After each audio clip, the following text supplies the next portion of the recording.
Good morning students. आज हम जो पढ़ने जा रहे हैं वो मूविंग कॉइल इंस्ट्रूमेंट है। पिछली क्लास में हमने मूविंग आयरन इंस्ट्रूमेंट पढ़ा था, अब इसमें मूविंग कॉइल इंस्ट्रूमेंट है। पिछली क्लास में हमने मूविंग आयरन जो है उसको हमने मूव कराया था, जो लोहा था, आयरन थी, स्ट्रिप थी, उसको मूव कराया था, तो इसलिए उसका नाम हमने दिया था moving iron instrument. Moving iron instrument जो होते हैं वो दो टाइप के होते हैं, एक होता है अट्रैक्शन टाइप और एक होता है रिपल्शन टाइप। तो अट्रैक्शन टाइप तो समझ आ रहा है कि एक सिंपल कॉइल है, उसमें हमने करंट दी तो वहां मैग्नेटिक फील्ड हुई, जनरेट हुई। मैग्नेटिक फील्ड जनरेट होने के कारण जो आयरन का पीस है वो उसकी तरफ अट्रैक्ट होगा। जैसे ही वो अट्रैक्ट होगा तो वो आयरन के पीस के साथ एक नीडल लगी है, एक पॉइंटर लगा हुआ है। वो पॉइंटर क्या करेगा, जब आयरन का पीस आगे पीछे होगा तो वो पॉइंटर भी हिलेगा, तो जो रीडिंग आपको मिलेगी वो रीडिंग आपको कैलिब्रेशन में काम आ जाएगी, चाहे वो वोल्टेज हो, चाहे वो करंट हो, या एक्स वाई जेड। तो ये था अपना अट्रैक्शन टाइप। कल हमने रिपल्शन टाइप देखा था, तो रिपल्शन टाइप को एक बार फिर से रिपीट कर रहा हूँ। रिपल्शन टाइप में क्या होता है, एक सिलेंड्रिकल टाइप की कॉइल होती है, उस कॉइल में हम सप्लाई देते हैं और उस कॉइल के अंदर दो पत्तियां होती हैं। बेसिकली दो पत्ती है, दो स्ट्रिप होती हैं। आयरन की एक प्लेट होती है, जिसे हम कहते हैं आयरन की दो प्लेटें होती हैं। एक प्लेट जो होती है वो घूमती है, मूव करती है, मूवेबल प्लेट होती है, और एक जो प्लेट होती है वो स्थिर रहती है। ठीक है, तो यहाँ पर जब फील्ड डेवलप होती है तो दोनों प्लेटों पर दोनों के पोल जो है आमने सामने बराबर सेम रहते हैं, तो दोनों प्लेटें या दोनों मैग्नेट एक दूसरे को रिपल करेंगे। तो ये तो फिक्स रहे, और ये आपने निडल पे, ये शाफ्ट पे लगाई है, तो जब आप इसको रिपल करेंगे तो ये क्या करेगी, मूव करेगी, घूमेगी। तो जैसे ही घूमेगी तो ऊपर क्या होता है, इस शाफ्ट से एक पॉइंटर कनेक्ट रहता है, वो पॉइंटर भी डिफ्लेक्ट करेगा और वो आपको रीडिंग देगा। तो दो नाम मैंने बोले, एक होता है मूविंग आयरन में अट्रैक्शन टाइप और एक होता है रिपल्शन टाइप। तो अगर एग्जाम में आता है कि मूविंग आयरन इंस्ट्रूमेंट बताइए, अट्रैक्शन टाइप या रिपल्शन टाइप, तो दोनों में से दोनों लिखना है। अगर नाम से पूछ रहा है कि अट्रैक्शन टाइप बताना है तो अट्रैक्शन टाइप बताएंगे, और अगर रिपल्शन टाइप बोला है तो रिपल्शन टाइप हम उसमें बताएंगे। अब यहाँ पर जो आज अपन पढ़ने जा रहे हैं उस टॉपिक का नाम है मूविंग कॉइल इंस्ट्रूमेंट, जिसमें कॉइल को हम क्या करते हैं, मूव कराते हैं। तो उसमें नंबर 1 अपन आज स्टार्ट कर रहे हैं पीएमएमसी। पीएमएमसी का फुल फॉर्म होता है परमानेंट मैग्नेट। पी से परमानेंट, एम से मैग्नेट, एम से मूविंग और सी से कॉइल। नाम है परमानेंट मैग्नेट मूविंग कॉइल। ये हमको आज पढ़ना है। नाम से समझ में आ रहा है परमानेंट मैग्नेट, मतलब इसके अंदर एक मैग्नेट होगी और मैग्नेट की क्वालिटी कैसी होगी, वो परमानेंट मैग्नेट होगी। जो यहाँ दिख रहे हैं ये दोनों चीजें जो है, नॉर्थ साउथ जो है ये परमानेंट मैग्नेट है। ये परमानेंट मैग्नेट है, इसमें मैंने लिखा भी है यहाँ पर परमानेंट मैग्नेट। तो यहाँ पर परमानेंट मैग्नेट हम यूज करते हैं और उससे जो भी डिफ्लेक्शन आता है, जो भी करंट हम या वोल्टेज मेजर करते हैं वो डीसी मेजर करते हैं। तो पीएमएमसी कहाँ यूज होता है, वो डीसी में ओनली डीसी मेजर करता है, डायरेक्ट करंट ही मेजर करता है, एसी जो है ये मेजर नहीं करता। मतलब अगर कोई डीसी इंस्ट्रूमेंट हमसे पूछा जाए कि किससे हम मेजर करेंगे वोल्टेज, पावर एंड करंट, तो वो हम करेंगे पीएमएमसी से। पीएमएमसी का full form permanent magnet moving coil. अब इसको पढ़ने से पहले हमको डीसी मोटर का प्रिंसिपल पता होना चाहिए। ठीक है, तो आप लोगों ने जिन्होंने नोट्स बनाए हैं वो एक बार डीसी मोटर का प्रिंसिपल देखें। ठीक है, मैं 2 मिनट का टाइम दे रहा हूं, एक बार आप डीसी मोटर देखो फिर मैं बताता हूं। 2 मिनट पहले डीसी मोटर का प्रिंसिपल देखो, जहां हमने डीसी मोटर पढ़ाया है वो डीसी मोटर का क्या प्रिंसिपल था। मैं रिपीट करूंगा अभी, लेकिन पहले आप देखो।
मिला DC motor?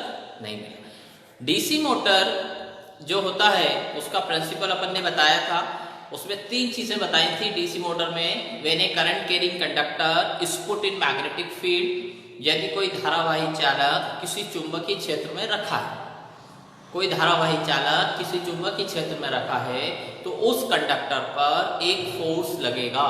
When a current carrying conductor is put in magnetic field, a force is produced on it। ये अपन ने उसमें बताया था। डीसी मोटर की बात कर रहा हूँ। डीसी मोटर की जो प्रिंसिपल है वही सेम प्रिंसिपल पीएमएमसी में रखता है। तो पीएमएमसी को याद करने के लिए डीसी मोटर का अपन को प्रिंसिपल याद होना चाहिए। तो पहला पॉइंट था, when a current carrying conductor is put in magnetic field, a force is produced on it. If the direction of the force, जो फोर्स या बल लगता है उसका डायरेक्शन हम कैसे निकालते हैं? When the direction of the force is given by Fleming left hand rule. पहला पॉइंट क्या बताया था? When a current carrying conductor is put in magnetic field, a force is produced on it.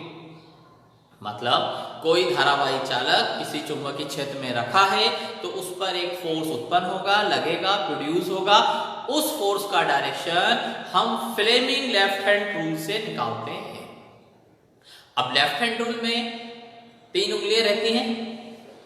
Thumb आपका बताएगा force का direction, किस direction में force लग रहा है। ये जो इंडेक्स फिंगर है, ये फिंगर आपको बताएगी, ये वाली उंगली, ये डायरेक्शन ऑफ फ्लक्स बताएगी कि फ्लक्स किधर जा रहा है, फील्ड किधर जा रही है, ऊपर से नीचे कि नीचे से ऊपर। और ये जो मिडिल फिंगर है ये आपकी करंट बताएगी। Middle finger current, index finger flux, और ये डायरेक्शन ऑफ फोर्स कि बल किधर लग रहा है। तो उस टाइम मैंने बताया था कि जो फोर्स लगेगा वो फोर्स इस साइड लगेगा, मतलब लेफ्ट हैंड साइड। ठीक है, तो फ्लेमिंग लेफ्ट हैंड रूल से हम फोर्स का डायरेक्शन निकालते हैं। जिस डायरेक्शन में फोर्स लगता है उस डायरेक्शन में वो कॉइल क्या होती है या रोटर होता है वो घूमना शुरू कर देती है। वही सेम प्रिंसिपल यहाँ पर यूज होता है। यहाँ हमने क्या किया है, देखिए इस जगह पर, इसको देखें पहले, यहाँ पर इधर 2 पोल हैं N और S। जब N और S है तो यहाँ पर मैग्नेटिक फील्ड प्रोड्यूस होगी, चुंबकीय क्षेत्र उत्पन्न होगा। और यहाँ ये जो मैंने बताई है कॉइल है, कॉइल किस मटेरियल की होती है? कॉपर की होती है। तो यहाँ जो कॉपर होगा उस कॉपर का पे क्या होगा, एक फोर्स प्रोड्यूस होगा। वो फोर्स लगेगा, उत्पन्न होगा, और फोर्स किस डायरेक्शन में लगेगा? लेफ्ट हैंड साइड लगेगा। तो ये कॉइल क्या होगी, लेफ्ट हैंड साइड घूमना शुरू कर देगी। ऊपर और नीचे इस शाफ्ट में बेरिंग लगे रहते हैं। ठीक है, तो ये जो बीट्स वाली जो शाफ्ट है, कॉइल है, उससे हमने क्या किया है, पॉइंटर भी कनेक्ट किया हुआ है। ठीक है, और यहाँ स्केल है इस जगह पर। तो क्या होता है, जब आप सप्लाई देते हो मैग्नेटिक फील्ड प्रोड्यूस होती है, परमानेंट मैग्नेट यूज करते हैं। अकॉर्डिंग टू डीसी मोटर के प्रिंसिपल के हिसाब से ये कॉइल क्या करेगी, मूव करना शुरू कर देगी, क्योंकि फोर्स प्रोड्यूस हो रहा है। फोर्स लगने का मतलब बल लग रहा है, तो वो कॉइल क्या होगी, घूमेगी। जैसे ही ये कॉइल घूमती है तो ये जो पॉइंटर लगा है ये भी क्या होगा, आपका डिफ्लेक्शन देना शुरू कर देगा। और जो रीडिंग आएगी वो रीडिंग हम मेजर करते हैं। ये पूरा सिस्टम कहलाता है PMMC, permanent magnet moving coil, जिसमें यहाँ जो कॉइल है इस कॉइल को हम मूव करा रहा है। पिछले 2 टॉपिक में हमने आयरन को मूव कराया था, कॉइल को स्टेशनरी रखा था। यहाँ पर हम क्या कर रहे हैं, कॉइल को मूव करा रहे हैं। उसी का मैंने एक डायग्राम यहाँ भी बनाया है। 2 पोल लिया है N और S, इसके बीच में एक रेक्टेंगुलर कॉइल लगाई है। ये कॉइल घूमती है और इस कॉइल से अपन ने एक पॉइंटर कनेक्ट किया हुआ है शाफ्ट से। तो यहाँ ये आपको स्केल पे क्या होगा, डिफ्लेक्शन मिलेगा। यहाँ पर नीचे आपने बैलेंसिंग वेट लगाया हुआ है, ये मूविंग कॉइल है। इधर यहाँ पर बैरिंग है, ऊपर एक बैरिंग है, ये पॉइंटर और स्केल है। इधर आपका परमानेंट मैग्नेट है, बीच में आपकी क्या होगी, कॉइल होगी। ठीक है, तो ये दोनों डायग्राम बनाइए जल्दी से।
गया।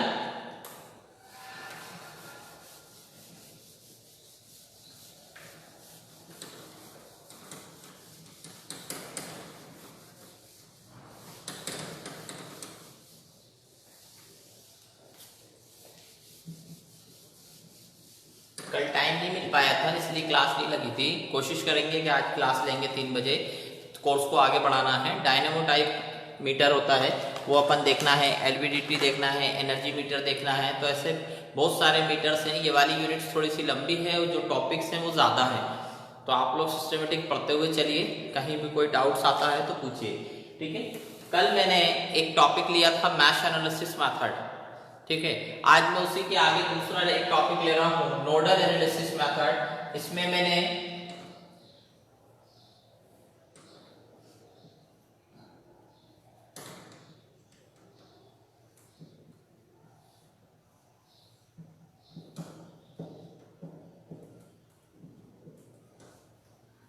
ऐसा एक कोई सर्किट बनाया है। मैं इसलिए बता रहा हूं ये वाले टॉपिक ताकि वो भी रिवाइज होते जाए। जैसे डेली एक टॉपिक डेली लूंगा, 5-10 मिनट इस टॉपिक पे जरूर देंगे। पिछले वाले सीक्वेंस वाइज चल रहा हूं। पहले मैश बताई, फिर नोडल बताऊंगा, फिर आगे स्टार डेल्टा बताऊंगा, फिर एसी सर्किट के एक एक टॉपिक लूंगा ताकि वो भी आपका रिवाइज होता चले। यहाँ पर एक बैटरी लगाई है, 3 रेजिस्टेंस लगाए हैं, एक करंट सोर्स लगाया है, ठीक है। तो उस केस में हमें क्या करना है, नोडल एनालिसिस मेथड से इस 2 में करंट निकालना है। क्वेश्चन है find current across 2 ohm resistance by using nodal analysis method. तो इस जगह पर आप एक नोड बनाएंगे। नोड पे वोल्टेज लिख देंगे VA। V का मतलब उस टर्मिनल का वोल्टेज, V का A का मतलब इस नोड का नाम। फिर हमें क्या करना है, ध्यान से सुनिएगा। इस नोड से आप पहले इधर आओगे, इस नोड से नीचे जाएंगे और इस नोड से इधर जाएंगे, ठीक। जब आप इधर आए, फिर उधर गए, फिर नीचे आए, तो ऐसे 3 इक्वेशंस बनाएंगे। और नोडल जो मेथड होती है, नोडल एनालिसिस मेथड, ये बेस्ड ऑन होती है केसीएल मेथड। केसीएल मतलब जिसमें हम करंट की वैल्यू लिखेंगे या V बाय R लिखेंगे। I मतलब करंट हो गया, V बाय R मतलब करंट हो गई, V बाय R भी करंट फैलाएगी। तो या तो करंट की वैल्यू लिखेंगे या V बाय R लिखेंगे। अब इसकी इक्वेशन कैसे लिखना है देखिए। इक्वेशन यहां से आप पहले इधर आएंगे तो अपन लिखते हैं VA minus 10/2 plus VA upon 1, दोनों वोल्टेज डिवाइडेड बाय दोनों का बीच का रेजिस्टेंस। यहाँ पर वोल्टेज VA, यहाँ वोल्टेज 0, तो उधर नीचे वाला वोल्टेज नहीं लिखा, खाली लिखा VA अपॉन 1 प्लस। अब ये वाला क्वेश्चन देने का पर्पस क्या था, कल भी मैंने कुछ एक चीज बताई थी कि करंट सोर्स दिया है तो वो करंट आएगी। ऐसे यहां भी मैंने देखो क्या किया, इधर यहां करंट सोर्स लगाया और आगे चलिए तो करंट सोर्स के साथ एक रेजिस्टेंस भी लगा है। तो अब थोड़ी सी दिक्कत आ गई। अगर रेजिस्टेंस पे हाथ रख दूं तो आप यहाँ करंट की वैल्यू लिख दोगे, लेकिन यहाँ रेजिस्टेंस लगा है। तो इस चीज का ध्यान रखना, जब भी रेजिस्टेंस हो और उसके साथ करंट सोर्स हो तो करंट सोर्स की वैल्यू लिखेंगे डायरेक्ट यहाँ पर इस जगह पर आएगा -5 = 0। अगर यहाँ बैटरी होती, तो हम लिखते VA माइनस ये बैटरी की वैल्यू अपॉन 3। बट लेकिन यहाँ करंट सोर्स दिया हुआ है तो इस करंट में ये जो करंट है 5 एम्पियर, इस 3 में भी 5 ही जाएगी। इसका मतलब ये रेजिस्टेंस आपको कंफ्यूज करने के लिए दिया है। इस चीज का ध्यान रखेंगे। यहाँ करंट सोर्स है और ये रेजिस्टेंस है तो कंफ्यूज करेगा, इसलिए डायरेक्ट -5 लिखेंगे। अब -5 क्यों लिया, क्योंकि जिस नोड को हम लेते हैं उसमें अगर करंट इनकमिंग है, उसकी तरफ आ रही है तो माइनस का निशान, और आउट गोइंग है तो प्लस का निशान। तो यहां पर हम -5 करेंगे और अब इसका एलसीएम लेंगे। एलसीएम लेने के बाद VA की वैल्यू निकालेंगे, ठीक है। तो पहले ये डायग्राम बनाइए। इस टाइप के क्वेश्चन कभी कभार कंफ्यूज करने के लिए दे देते हैं और साथ में आपको VA की वैल्यू निकालना है। पहले आप इतना उतारिए फिर आगे बताता हूं।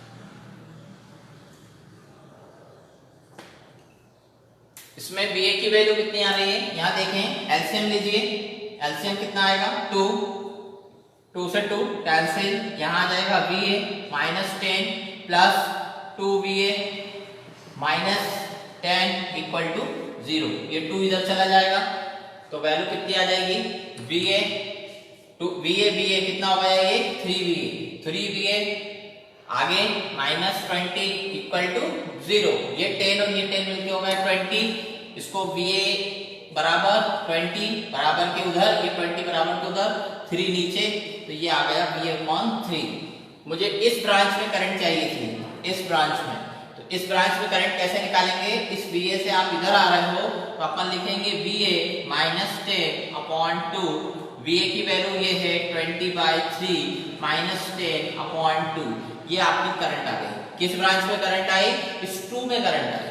अगर मैंने बोला 1 में करंट निकालना है तो 1 में कैसे निकालेंगे ba/1, इस 3 में करंट निकालना है तो कैसे निकालोगे, यही करंट जाएगी, इसलिए निकालना नहीं पड़ेगा, ये सिर्फ कंफ्यूज करने के लिए आपको दिया है, इस चीज का ध्यान रखिएगा।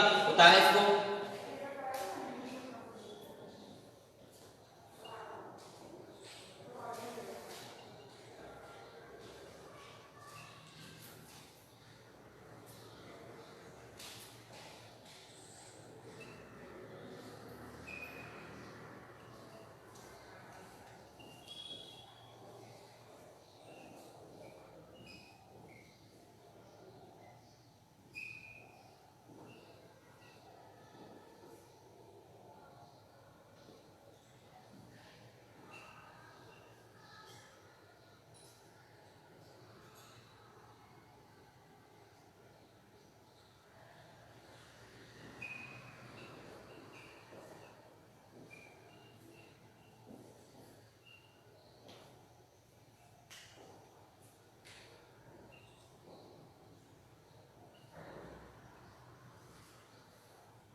हो गया।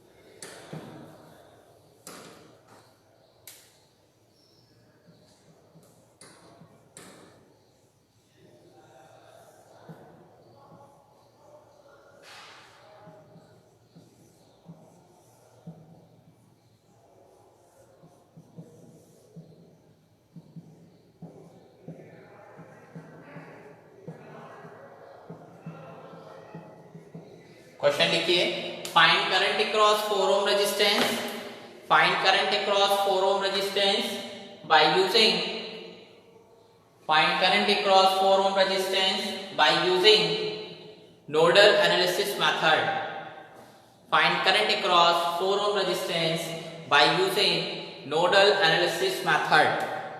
इसमें आपको यहाँ एक नोड बनेगा VA, यहाँ एक नोड बनेगा VB, इसकी equation number 1 and equation number 2 आपको क्या करना है, इस क्वेश्चन को उतारना है। उतारने के बाद इनकी 2 इक्वेशंस बनेंगी। तो पिछले नोडल के क्वेश्चंस देखिए, नोडल मैंने कैसे कराए हैं, और इसमें 2 इक्वेशंस बनाकर मुझे पर्सनल पे व्हाट्सएप करना है। पहला क्वेश्चन उतार लें, फिर मुझे व्हाट्सएप करिएगा इक्वेशन बना के, इक्वेशन बना के पर्सनल पे व्हाट्सएप करना है।